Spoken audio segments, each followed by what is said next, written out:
गुरुजी मेरी बेटी हैं जो शुद्धि अशुद्धि का ख्याल नहीं रखती, हम कुछ सिखाते हैं तो हम ही को सिखाने लगती हैं, समझा दीजिए थोड़ा। राधे राधे गुरुजी। बताओ राधे राधे, आपकी माँ आपको क्या सिखाती हैं, फिर आप उन्हें क्या सिखा देती हैं? गुरुजी मेरा बचपन से ये रहा है कि मेरा पेट ठीक नहीं रहता है, तो शौचालय हमको 2 बार करीबन जाना रहता है। तो हम एक छात्र हैं, तो कॉलेज जाते हैं, स्कूल जाते हैं, तो अब कितनी बार कहाँ कहाँ नहाएंगे। उसके बाद कॉलेज जाते हैं, घर के बाहर नहीं नहाना है, पर घर में यदि हैं और आप गए हैं तो आप अर्ध स्नान कर लीजिए, क्या दिक्कत है? घर में गुरुजी हमारी एक अलग घर नहीं है, 3-4 परिवार एक साथ रहते हैं हमारे पटीदार लोग, तो वहाँ पे बाथरूम स्वच्छ नहीं रहता है, तो हम लोग अपने रसोई घर में नहाते हैं। तो रसोई घर में तो एक ही बार नहाते हैं सुबह, तो बार बार नहीं नहा सकते, तो मम्मी उसमें भी चिल्लाती हैं। कॉलेज जाते हैं तो फिर उसमें बोलती हैं कि बाथरूम जाके पैर हाथ नहीं धुलते। अब वहाँ पे सुविधा रहेगा उस हिसाब से तब तो कर पाएंगे। मेरा सपना रहा है कि हम किसी पुरुष पर निर्भर नहीं रहना चाहते हैं, सही है, सही। हम आत्मनिर्भर बनना चाहते हैं, और तो हम पढ़ना चाहते हैं अच्छे से मन लगा के, लेकिन ये हमको स्वच्छता में ढकेल रही हैं, तो मेरा मन डाइवर्ट हो जाएगा। कोई बात नहीं, आप पढ़ लो, फिर अपने बाद में जब पढ़ लिख जाओ तब फिर फॉलो करना। हाँ गुरुजी वही बोलते हैं कि पढ़ लिख लें पहले फिर तो आप करेंगे। लोगों का सेपरेट घर नहीं है? नहीं अभी सेपरेट नहीं है। तो घर बनाओ, पहले सेपरेट घर बनाओ।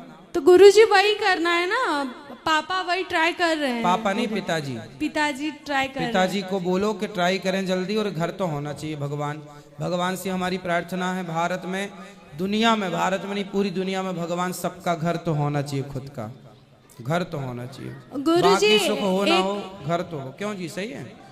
एक और प्रश्न है, क्या शादी करना जरूरी है? हम अकेले अपना जीवन यापन नहीं कर सकते कान्हा जी को अपना पति मानकर? नहीं, कर तो सकते हैं, लेकिन फिर भी संसार गुरुजी में हम अभी तक इतने बड़ी उम्र में, 17 साल की उम्र है मेरी, जितने भी पति पत्नी को देखा है हमेशा बहस करते हैं, झगड़ा करते हैं, किसी न किसी बात पे एक दूसरे को टोकी टाका। अरे बेटा, वो झगड़ा नहीं है, वो झगड़ा नहीं होता, वो उनका प्यार होता है। गुरुजी कुछ जगह प्यार है, लेकिन कुछ जगह तो सीरियस झगड़े हो जाते हैं। अरे वो आप लोगों को दिखाने के लिए, अंदर से बहुत प्यार होता, बाहर से वो झगड़ा कर लेते हैं। पति पत्नी के बीच में जो पड़े लवरा। गुरुजी कुछ जगह देखे हैं जहाँ पे पति खुद को डोमिनेट कर लेता है पत्नी के ऊपर, बहुत ज्यादा। कम केस हैं ऐसे, बाकी अधिकांश जहाँ पति पत्नी में, आपने जो हंसी मजाक नहीं सुनते, पत्नी को पति बोलता रहता, अरे तुम तो बहुत काली हो, तुम्हारे जैसे तो हमें बहुत मिल जाती। ये सब जो तंस कसना है, ये पति का मजाक होता है पत्नी के लिए। तो ये मजाक होते हैं। अब उस मजाक को आप लोग सुनते हैं तो आप लोगों को सीरियस लग जाना, अरे बात तो सही है, ये लोग बहुत दुखी हैं। आपको बाहर से ऐसा लगेगा ये बहुत दुखी है, जबकि वो अंदर से बहुत खुश होते हैं, है ना। पति जो पत्नी रिश्तेदार होते हैं, और जो मतलब मेरा कहना ऐसा है कि एक साथी पाएंगे शादी करके, और 100 हाथी फ्री में मिलेंगे, उनको निभाना पड़ेगा जिंदगी भर। तो हम जो रिश्तेदार लोग रहते हैं, जो मुफ्त में मिल जाते हैं, कोई कुछ कहेगा, जैसे सास नहीं गुरुजी फ्री में मिल गई, सास भी ठीक है, बाकी सब लोग ठीक है। जो और बुआ दादी लोग होती हैं, बुआ सास, हाँ, अरे बुआ सास 2-4 दिन के लिए आएगी, फिर अपने घर जाएगी, वहीं थोड़ी रहेगी। वो भी है गुरुजी, बट मेरा मानना है कि हम अपने कान्हा जी के साथ रहना चाहते हैं। अच्छा, आपको बुआ सास नहीं चाहिए मतलब? तो आपको ढूंढ देंगे ना ऐसा जो बुआ। अपने फैमिली के साथ रहना चाहते हैं सारी जिंदगी। मेरे भैया, भाई, अभी तो भैया है, कल को भौजाई आएगी तो वही आपका हाथ पकड़ के बाहर करेगी, चल। फिर भैया बोलता है रखेंगे तुम। भैया सब बोलते हैं, सही, भौजाई आने दो, भैया तो फिर ठीक हो जाएंगे तब। इसलिए तो हम एनजीओ भी चलाना चाहते हैं गरीब बच्चों के लिए, तो कान्हा जी के लिए ही हम अपना जीवन समर्पित करना चाहते हैं। शादी कर लो, फिर पति के साथ एनजीओ चलाना का पति रोकेगा? पता नहीं कैसा मिलेगा पति। हो सकता बहुत अच्छा मिले, नेगेटिव भी क्यों सोचना, पॉजिटिव भी तो सोच लो, हो सकता बहुत अच्छा मिल जाए, हम नेगेटिव ही क्यों सोचें। कान्हा जी के लिए नहीं समर्पित कर सकते? तो कान्हा के लिए तो शादी के बाद भी समर्पण हो सकता है। क्या गृहस्थी में रह के क्या आपके माँ बाप समर्पित नहीं है कान्हा जी के लिए? वो गृहस्थ में रह के समर्पित नहीं है क्या? आपके माँ बाप की क्या दिक्कत है बताओ? कोई दिक्कत है? बढ़िया रहते हैं लोग। ये समर्पण है या नहीं प्रभु के चरणों में? तो गृहस्थी में रहकर भी समर्पित हुआ जा सकता है, इसमें क्या दिक्कत है। इसलिए विवाह करना भी पढ़ाई लिखाई करो, सेल्फ डिपेंड होना अच्छी बात है, पर बेटा गृहस्थी जरूरी है। चलो आज तो भाई है, आज माँ है, पिता है, कल को ये बूढ़े होंगे, पत्नी आएंगी, आपके भाई की भौजाई आएगी। चलो भौजाई अच्छी आ गई तब तो अच्छा है, पर 99% भौजाई और ननंद की बनती नहीं है। सुनो, दूर रहने से सब प्रेम बनता है। कोई भी संसार की ननंद भौजाई यदि साथ में है तो तू मैं होगी 99.99%। क्यों जी, बात सही है। आप कितना भी अच्छा तुम्हारा भाई हो, भाई की तरफ से गलती नहीं है। भाई भाई झगड़ा नहीं करते, देवरानी जेठानी झगड़ा करती है। फिर पुरुष वर्ग तो बदनाम यूं ही है, झगड़ा पुरुष करते ही नहीं कभी। क्यों जी। इसलिए आप तो बेटा अपनी जगह सही हो। इस उम्र में जो लड़कियां होती हैं ना, उनके मन में यही सब चल रहा होता है जो आपके मन में चल रहा है। हम तो शादी नहीं करेंगे, सबको देखती है ना परेशान, अरे उसकी हमारी सहेली की शादी हुई, उसके साथ ऐसा हुआ। होता है कुछ लोगों के साथ, लेकिन अच्छा होता है। 99% लोग अच्छे हैं, 1-2% 5% आप देख लो। गुरुजी एक आखिरी प्रश्न है कि मेरी शादी के लिए एक आदर्श उम्र क्या है?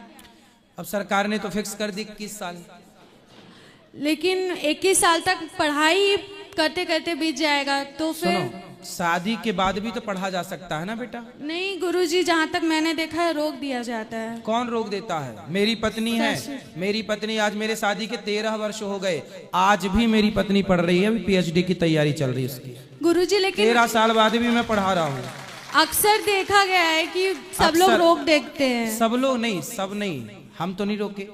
13 हमारी पत्नी जब हमारा विवाह हुआ था तब हमारी धर्म पत्नी कॉलेज में प्रवेश की थी, फर्स्ट ईयर। अब उसका पूरा कॉलेज का पूरी पढ़ाई, उसके बाद और भी डिग्रियां, उसके बाद अब PhD फाइनल है। तो 13 वर्ष हो गए, रेगुलर पढ़ाई चल रही है, एक के बाद एक डिग्रियां होती ही होती हैं। तो मैंने कभी नहीं रोका कि तुम, छोटा सा बच्चा हुआ जब पहला, तो मैं भी जाता था, वो कॉलेज में अंदर जाके एग्जाम देती थी, मैं बच्ची को लिए बाहर बैठा रहता था, है ना। और वो दूध पर निर्भर था, माँ के पिला के जाती थी दूध, आके तुरंत दूध पिलाती थी। तो मैं उस स्ट्रगल से गुजर चुका हूं और मैंने अपनी पत्नी को खूब पढ़ाया है और वो आज भी पढ़ती है। और अभी जो वो पढ़ना चाहती है मैं उसे और पढ़ाना चाहता हूं। हमें पढ़ लिख करके कोई नौकरी जॉब तो करना नहीं है, फिर भी स्वांतः सुखाए, अपने आनंद के लिए पढ़ना चाहिए। यदि आप नौकरी चाकरी भी करना चाहें तो करिए, बिजनेस व्यापार करना चाहें तो करिए, पर एक अपना भी आनंद होता है, तो उसके लिए भी पढ़ना चाहिए। मैं भी पढ़ता हूँ जो मेरे से बनता है। मैं डिग्रियां तो नहीं पाता, लेकिन फिर भी हम लोगों को पढ़ना तो पड़ता ही है। पढ़ाई पूरी तो आप करने के बाद ये मत सोचो कि हो सकता है आपको ऐसा पति मिले जो आपको खूब पढ़ाए। पढ़ाई पूरी करने के बाद जॉब कर लें फिर शादी करें तो कोई दिक्कत?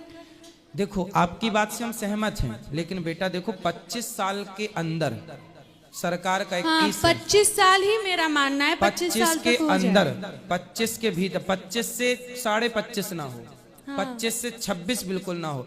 25 साल के अंदर लड़की और लड़कियों का तो 23-24 के अंदर, लड़कों का 25 के अंदर विवाह कर देना सबसे उत्तम निर्णय है। यदि आप विवाह करने में लेट हो गए तो जो लेट होते हैं उनकी बेटियां, उनके बेटे ही भागम भाग वाली शादी कर लेते हैं।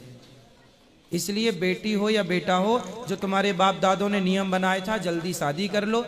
हमने भी जल्दी विवाह किया और गृहस्थी में सेटल हो गए, इसलिए आज समाज की सेवा कर पा रहे हैं। अब शादी करते तो पता नहीं, अब करते तो कब सेटल होते, कब सेवा में लगते। इसलिए समय से बेटा सब अच्छा है। समय से पढ़ लो, समय से विवाह कर लो, समय से बच्चे हो जाएं, समय से बच्चों को पढ़ा लिखा के योग्य बना दो और समय से सारी जिम्मेदारियों से मुक्त होकर समय से प्रभु के चरणों में लग जाओ। ये जीवन का सार है। धन्यवाद गुरुजी। राधे राधे। राधे राधे।